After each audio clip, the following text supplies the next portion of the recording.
स्वर्गीय प्रशांत पाटीलजी साहेब तसेच भावनाताई घाणेकर यांच्यासोबत 2016 पासून काम केलेलं आहे आणि या विभागातील समस्या काय आहे त्यांची मला पूर्णपणे जाण आहे. आज जिल्हा परिषद हा जर विषय बघितला तर पायाभूत सुविधा ज्या असतात त्या पूर्ण करण्याचं काम, त्या लोकांना पुरवण्याचं काम त्यांचं असतं. आज तुम्ही रस्त्यांची अवस्था बघा, काय आहे रस्त्यांची अवस्था. लोकांना आपण चांगले रस्ते देऊ शकत नाही. वाहतूक कोंडीचा विषय आहे आणि तरुणांचे अपघात इथे होत असतात. 2016ला माझ्याच मित्राचा जितेंद्र कालू म्हणून माझा मित्र आहे, त्याचा अपघात झाला. आणि आरोग्य व्यवस्था याच्या संदर्भात जर आपण म्हणाल तर इथल्या सरकारी हॉस्पिटलांची काय अवस्था आहे, आरोग्य केंद्रांची काय अवस्था आहे. मागे ताऱ्याला एका लहान मुलीचा चिमुकलीचा जीव त्यामुळे, म्हणजे एखाद्याला जर सर्पदंश झाला तर आज ते अँटी पॉइझन देणारे इंजेक्शन आहे ते आमच्या आरोग्य केंद्रांमध्ये नाहीये. म्हणजे मी बऱ्याच टर्म पाहिलेल्या आहे जिल्हा परिषदेच्या.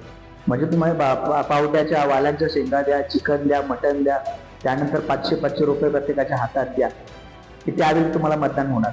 पण ही परिस्थिती आता बदललेली आहे. आता आमच्या इथला युवक जो तरुण आहे तो शिकलेला आहे. जिल्हा परिषद निवडणुका जाहीर झाल्या आहेत आणि या निवडणुकांमध्ये नवीन चेहरे जे आहेत, तरुण चेहरे हे पुढे येण्याचा प्रयत्न करतात.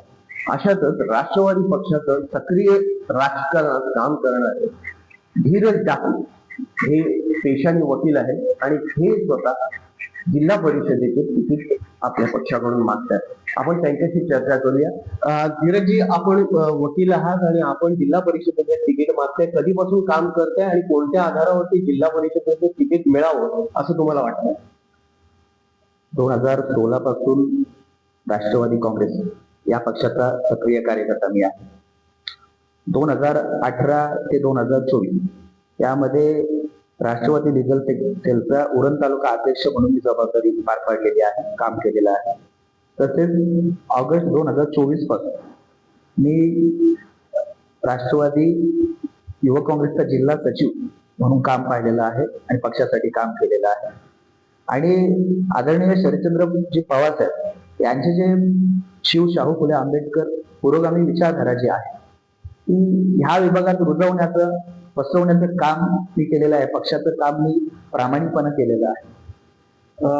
आपण पक्षाने आपल्याला जर तिकीट मान्य केलं आणि तिकीट जाहीर केलं तर मतदारांपुढे आपण कोणते मुद्दे घेऊन जाणार आहात, त्यांच्यासाठी कोणत्या गोष्टी आपण करणार आहात? बघा, मी स्वर्गीय प्रशांत पाटीलजी साहेब तसेच भावनाताई घाणेकर यांच्यासोबत 2016 पासून काम केलेलं आहे आणि या विभागातील समस्या काय आहे त्यांची मला पूर्णपणे जाण आहे. आज जिल्हा परिषद हा जर विषय बघितला तर पायाभूत सुविधा ज्या असतात त्या पूर्ण करण्याचं काम, त्या लोकांना पुरवण्याचं काम त्यांचं असतं. आज तुम्ही रस्त्यांची अवस्था बघा, काय आहे रस्त्यांची अवस्था. लोकांना आपण चांगले रस्ते देऊ शकत नाही. वाहतूक कोंडीचा विषय आहे आणि तरुणांचे अपघात इथे होत असतात. 2016ला माझ्याच मित्राचा जितेंद्र कालू म्हणून माझा मित्र आहे, त्याचा अपघात झाला. म्हणजे 22 वर्षाचा मुलगा होता. आणि एखादी घरातली व्यक्ती जेव्हा जाते, आपला मित्र जेव्हा जातो, हे जग सोडून जातो, तेव्हा काय अवस्था होते याची मला कल्पना आहे. म्हणजे ते हजारो करोडो रुपये एका बाजूला आणि एक जीव एका बाजूला. आमच्यासाठी जीव महत्वाचा आहे. या गोष्टी होत आहेत. आणि आरोग्य व्यवस्था याच्या संदर्भात जर आपण म्हणाल तर इथल्या सरकारी हॉस्पिटलांची काय अवस्था आहे, आरोग्य केंद्रांची काय अवस्था आहे. मागे ताऱ्याला एका लहान मुलीचा चिमुकलीचा जीव त्यामुळे, म्हणजे एखाद्याला जर सर्पदंश झाला तर आज ते अँटी पॉइझन देणारे इंजेक्शन आहे ते आमच्या आरोग्य केंद्रांमध्ये नाहीये. ही आमच्या आरोग्य केंद्रांची अवस्था, सरकारी हॉस्पिटलांची अवस्था आहे. त्यामुळे आम्ही या तलागालातील आणि ग्रामीण खेड्यातील लोकांना सर्पदंश झाल्यावर त्यांना आम्ही मरणासाठी सोडणार आहोत का? तसेच ह्या गोष्टी करण्यासाठी लोकांना पायाभूत सुविधा मिळाव्यात ह्यासाठी माझी लढाई आहे. आणि त्यामुळे मला असं वाटतं की जर ही निवडणूक जर मी लढलो आणि जिंकलो तर मला व्यवस्थेमध्ये जाऊन व्यवस्था बदलवण्याचा मला प्रयत्न करता येईल. त्यामुळे माझी इच्छा आहे की माझ्या पक्षाने मी जे काम केलेलं आहे, मी जे प्रामाणिकपणे काम केलेलं आहे, सगळ्या गोष्टी बाजूला ठेवून पक्षाने आणि वरिष्ठांनी जे काही आदेश दिलेले आहेत ते पाळून आजपर्यंत पक्षाचं प्रामाणिकपणे काम केलेलं आहे. तर त्या बेसवर मला हे तिकीट त्यांनी ह्या जिल्हा परिषदेला द्यावं अशी माझी इच्छा आहे. आपण स्वतः वकील आहात. अनेक समस्या जिल्हा परिषदेच्या कार्यक्षेत्रामध्ये आहेत. या समस्या जनतेसाठी मांडताना कायद्याचा अधिकार घेतला जाईल, तो कशा प्रकारे कायद्याचा अधिकार घेतला जाईल आणि कसे मुद्दे मांडले जातील जिल्हा परिषदेमध्ये? बघा, हा जो विभाग आहे हा मुंबई पासून खूप जवळ असलेला विभाग आहे. आताच अटल सेतू झालेला आहे, विमानही उडलेलं आहे, नवी मुंबई आंतरराष्ट्रीय विमानतळ झालेला आहे. अनेक महत्वाची प्रकल्प या इथे झाले. JNPT पोर्ट आहे, सिडकोने आमच्या बऱ्याच जमीन संपादित केलेल्या आहेत. परंतु ज्याप्रमाणे येथील लोकांचे जीवनमान सुधारायला पाहिजे होतं, त्यांचा विकास व्हायला पाहिजे होता, ते झालेलं काय दिसत नाही. म्हणजे प्रत्येक वेळी आमच्या लोकांची आम्ही देशाच्या विकासासाठी प्रकल्पांसाठी जमिनी दिल्या, पण आमचा देशाचा विकास झाला कोण झाले, पण आमचा तर काही विकास झालेला नाही.